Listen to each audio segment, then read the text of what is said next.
Hi, I'm Stan Walters. Welcome back to 101 Tips for Interviewers and Interrogators, and this is tip number 20.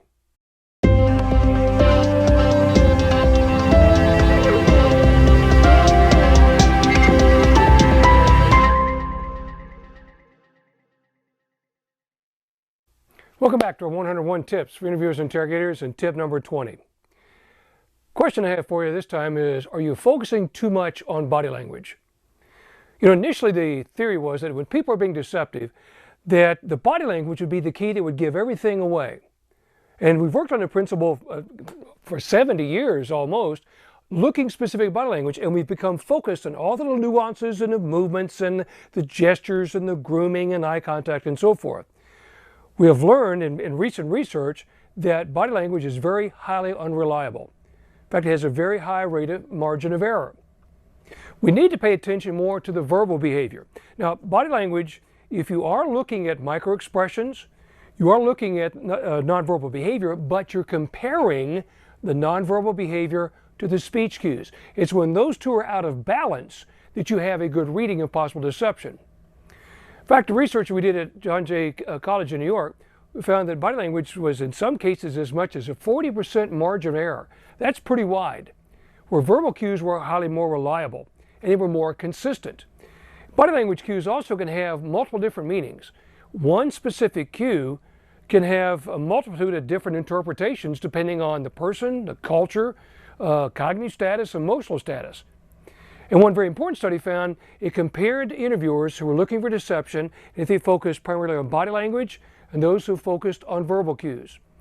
They found there was major problems with interviewers who got stuck and focused only on body language. They had a wider margin of error. They did much more poorly at spotting deception. And the key here is the interviewers who watched strictly or focused a lot on body language had a large confirmation bias. That is, based on body language, they misdiagnosed the cues. And at that point, they made up their minds because of the body language cues, the subject had to be lying. Therefore, everything they heard or saw from that point on was always determined to be deception. So body language does have its value. It's very good emotional information, very good at all emotional changes in the subject, but is very, very unreliable in itself of finding deception. Focus first on the verbal cues. The body language can be kind of a checkpoint, so if there is a contradiction or conflict. So think about the verbal cues, and the body language cues can be misinterpreted and will mislead us. Thanks for coming and checking in with us again. Please be sure to connect with me on Facebook, LinkedIn, Twitter, Instagram, social media. Be sure to register here for subscribe to the YouTube channel. We've already got 19 other series that we've already done, and we've got more than, 81 more to go. That'll be of great value to you as the interviewer.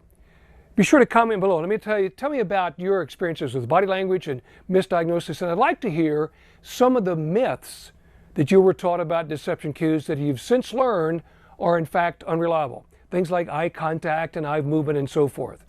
And if you will, please share this link with someone else. I'm trying to reach out to as many folks as I can and bring them into the 21st century on the great innovation, modern interview and interrogation.